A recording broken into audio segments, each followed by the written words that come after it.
Papanggap ko ba may kaya? Ate Tol, kapag nagtaya ka, akala mo yung pala buhay ka pa. Naku! Pwede ka ba? Bagay na bagay ka maging pagkaroon niyan.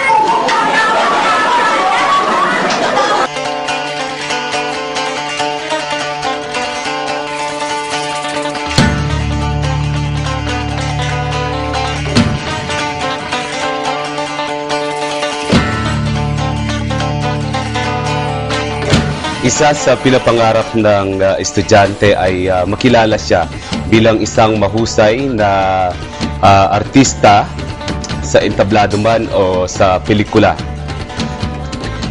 Ang layunin ng Teatro Kalinangan ay upang hasain at linangin ang anumang talento ng isang estudyante na may kakayahan sa pagharap at pagganap sa entablado sa anumang kaparaanan o tinatawag nating stage genre na kung saan maaaring sa pamamagitan nito ay maipahayag niya kung ano ang kanyang damdamin, kung papaano niya ipapahayag o ibahagi ang kanyang mensahe sa pamamagitan ng mga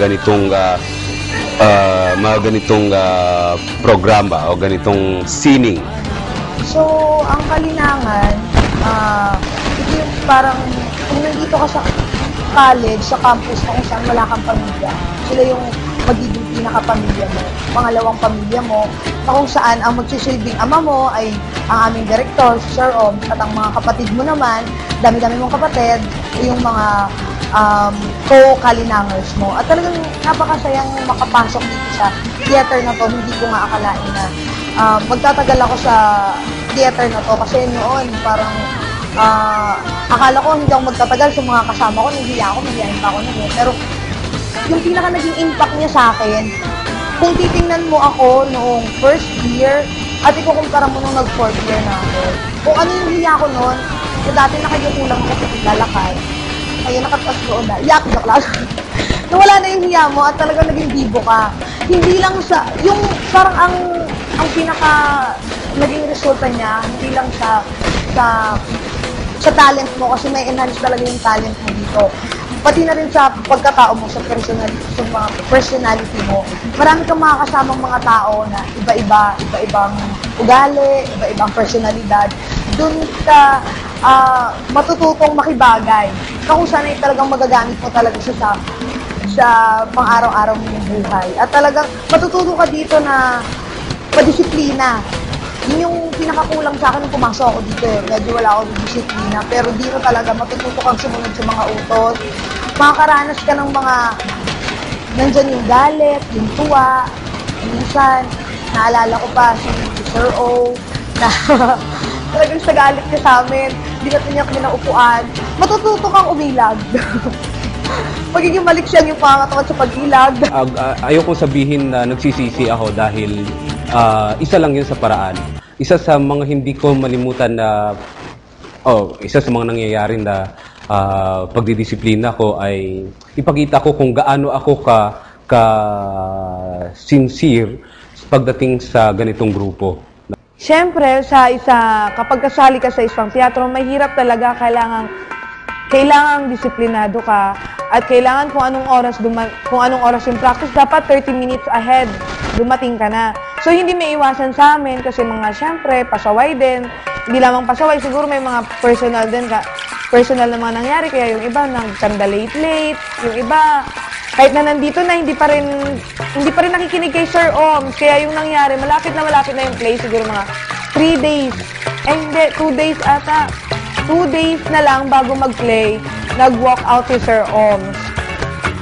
Isa sa pinakamagandang karanasan na Teatro Kalilangan, maliban sa nahuhubog ang kanilang talento, okay, na papalago ang kultura ng Pilipinas sa pamamagitan ng mga pagtatanghal namin, ay ang samahan na nangyayari sa loob ng grupo.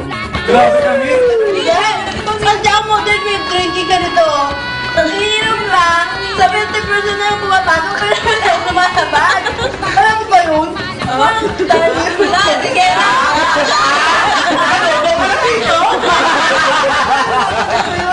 Yung pagkakalapit ng mga miyembro nito na kung saan nakikilala nila ng mas malaliman ang bawat isa at tinatanggap kung anuman ang pagkatao ng isang miyembro na kung saan ay mas lalong nagiging malapit at itinuturing na isang bahagi ng pamilya.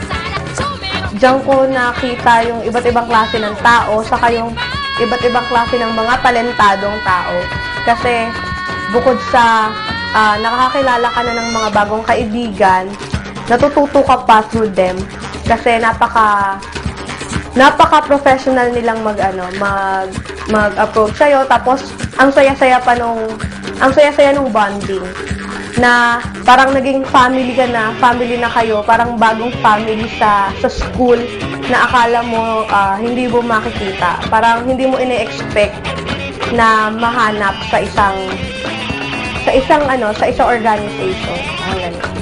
Ang karakter kasi ni Oreng, parang nakikita ko rin sa sarili ko. Kasi diba doon, inaapi-api siya. So, minsan, inaapi-api rin ako. Pero kahit inaapi-api ako, hindi ako nagpapatalo sa mga nang-aapi sa akin. Tinatawanan ko pa rin sila. Kaya, gustong-gusto ko yung role ni Oreng at nagawa ko yun ng mabuti. At ang masaya pa doon, kasi nung nag-play na nga kami, yung lahat ng tao, parang dahil daw kay Oreng at sa mga part ni Oreng, parang nabuhay daw yung show. At doon talaga sila sobrang napatawa, tsaka parang nag-gandahan sila. Kaya masaya din ako na nakikita ko doon na minsan na inaapi-api ako ng mga tao, na minsan na inaapi-api ako ng iba. Hindi pala dapat ako malungkot. Hindi dapat panindigan ko talaga yung role ko kay Oreng at yung sa sarili ko talaga na dapat tawanan lang ang lahat-lahat ng mga nang-aapi sa'yo. Pakikisalamuha ko sa iba't ibang mga tao, sa iba't ibang mga years, sa mga years na ahead sa akin, at sa mga years na hindi ko inaasahang magiging close ko o makakasalamuha ko. Hindi ko sumusulat uli. Akala ko pala susulat daw ko uli. Pinabot niya na ba? Pinakita ko nga ang nangyari, tatatulong mo eh, pero hindi sumasagot. Yun pa ba yung sulat na may litrato nila ni Kane? Yung pangalan eh. Sa tinagal-tagal ng grupong ito, masasabi natin na ang Teatro Kalilangan ay isa sa pinakakilalang grupo dito sa MAC.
Ang kauna-unahang dula na ginawa namin na kung saan nakapagtanghal kami sa UP Diliman.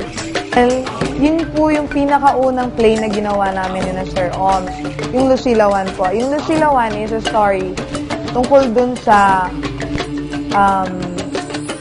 Yung si Felisa, siya yung naging nanay ni Lucila. Si Felisa ay isang anak mayaman na kung saan ang tatay niya isang hasyendero, ngunit napabayaan siya, tapos na ano siya, napariwara, napabarkada siya. So, dito naman sa Lucila 2, nabuo tong Lucila 2 dahil siya napahilig niya yung director namin sa pagsusulat.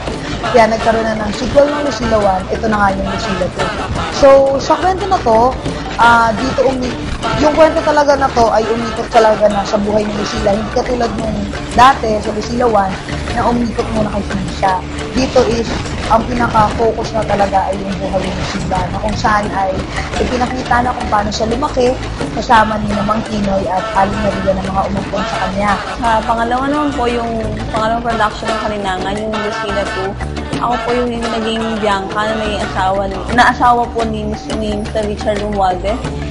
Si Lucila, para makapagpatuloy sa pag-aaral, dahil nga mahirap lang din sila, ay namasukan naman to si Lucila sa dalawang mag-asawa na walang anak. Yun ay sina Sir Richard at si Ma'am Bianca. Yun. So, dito siya namasukan bilang helper para may pagpatuloy niya ang pag-aaral niya. At dito nabuo ang isang espesyal na relasyon sa kanilang dalawa ni Sir Richard, na kung saan ay si Sir Richard ay talagang naging napakabait kay Lucila. Hanggang sa siya ay nakapagtapos ng pag-aaral, ang kanyang tinapos ay ang mass communication na course, na kung saan pagkatapos niya mag-aral ay nakapagtrabaho naman siya, pinalad siyang magtatrabaho sa isang TV network, na kung saan ay nakilala na siya bilang Lucy Logan. Masasabi natin si Lucila ay medyo may kahirapan sa buhay, nagawa pa rin niyang magsumikap para marating ang tuktok ng kanyang pangarap, ang makapagtapos sa kanyang pag-aaral. So, sa pamamagitan ng dulang ito na ipakita namin o na iparating namin sa mga manunood, sa mga estudyante, kung gaano kahalaga ang pag-aaral. Umuwi sa bahay na walang kadala-dala. Pagkatapos sasabihin sa amin na pag-tiis na lang muna kayo ng puto, mga anak. Ubus na akalakat ng sita sa dagat. Kita mo sa magtitiin! Gusto mong tumanda kami lahat na tuplato! Pagkaisip sa paggawa ng paraan sa pagsamba sa magkakataon! Tungo! Inautin!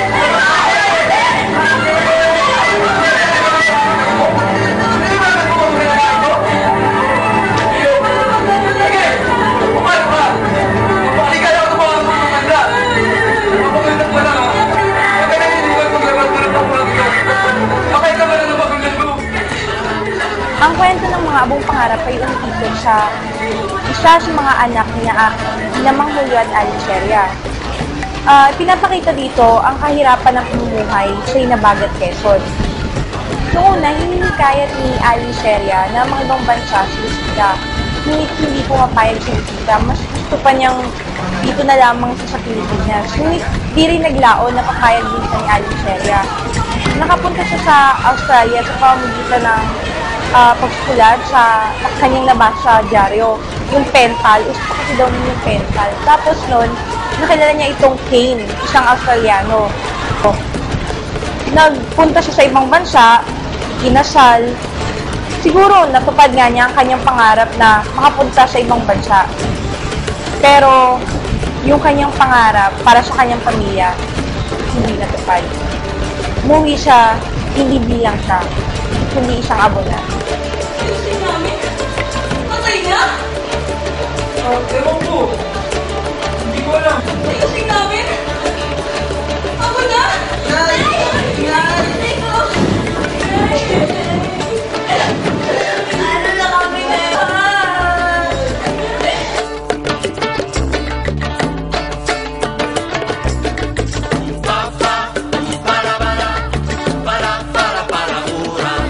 Umaasa ako na magkakaroon pa ng maraming proyektong gagawin ang Teatro Kalinangan. Alam ko rin na marami ang interesado na maging bahagi nito. Sa pagbubukas ng audition, iniimbitahan ko ang mga estudyante ng MAC na sumubok at mag-audition. So, dahil alam ko na ang bawat isa sa inyo ay may talento, bakit hindi ninyo ipagamit, no, ang inyong talento na maaaring mahasa pa at malinaw sa pamamagitan ng Teatro Kalinangan.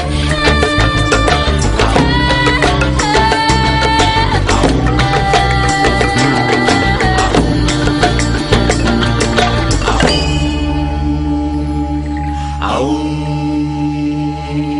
aum, aum.